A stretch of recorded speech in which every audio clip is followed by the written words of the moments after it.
We are here on the media stage as we begin to close out the final afternoon of Voice and AI here in Washington, DC. And I am with the man, the legend, and the orchestrator of all of this, Mr. Pete Erickson, my dear friend, who has done an amazing job pulling together such a fantastic event.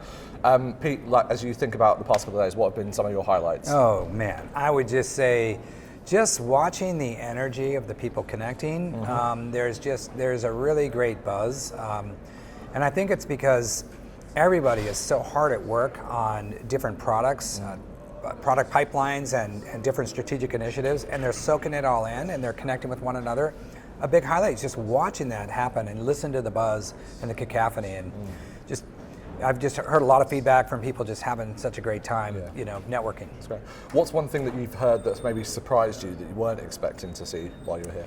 Yeah, well, I would say that, one really nice surprise is that so many of the major enterprises are actively rolling out products right now. They're in action.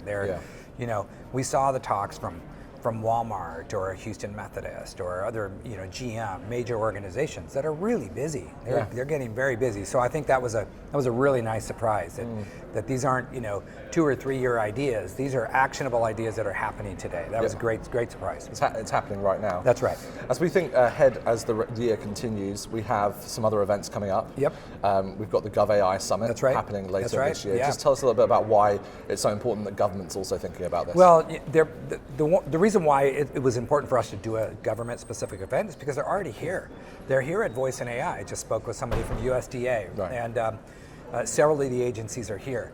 And the government's such a unique market that you really need to have a sort of a unique forum for that. So we developed GovAI Summit as an opportunity to talk about this moment in AI in the public sector. So state, local, federal, even nonprofit education.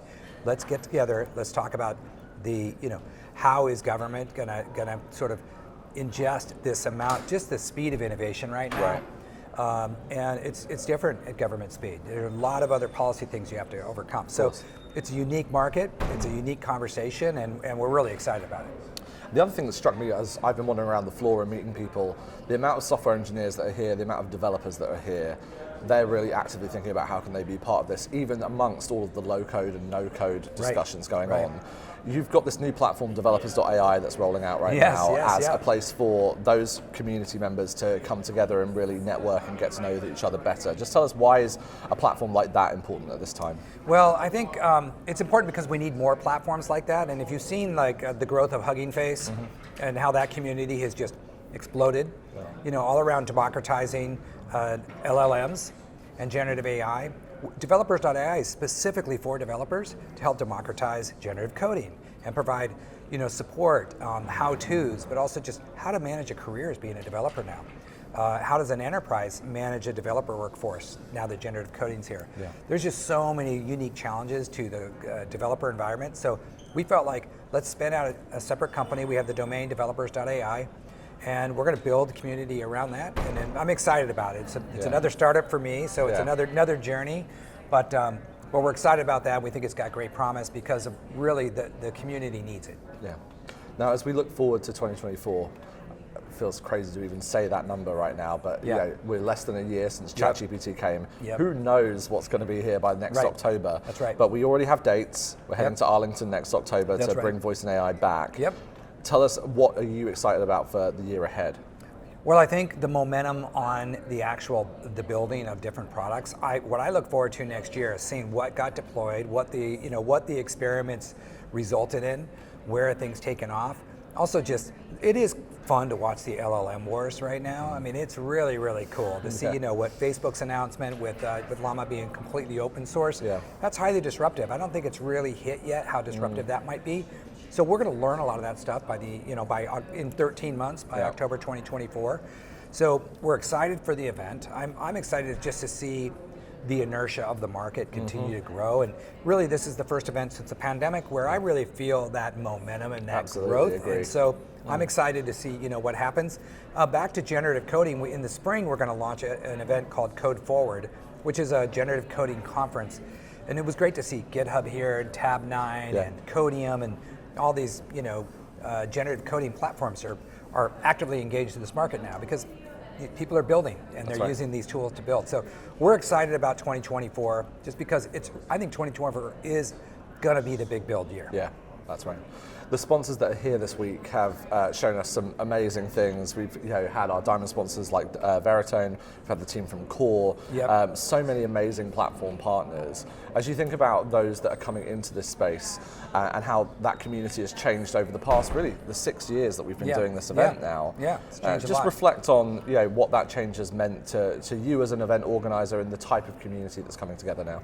Yeah, you see a totally different mix today than we had 6 years ago when we launched this conference.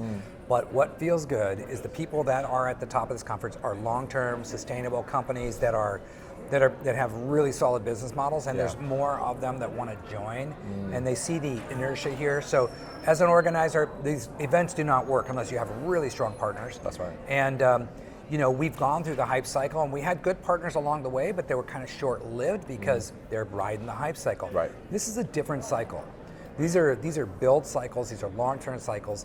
The companies that are winning these deals inside the enterprise organizations have been around for a while. They have, very solidly built platforms and products and are highly trusted. So, and those are the partners that we're bringing on now. So in order for us to go further, we need more of those partners, but the great thing is we got a really solid base of great companies like Veritone and Core and Willow Tree and so many of the other companies out there. They're real operators, and I think we've always said at Vixen that these technology cycles, they go in cycles. They go from that education phase to innovation phase and the operation phase.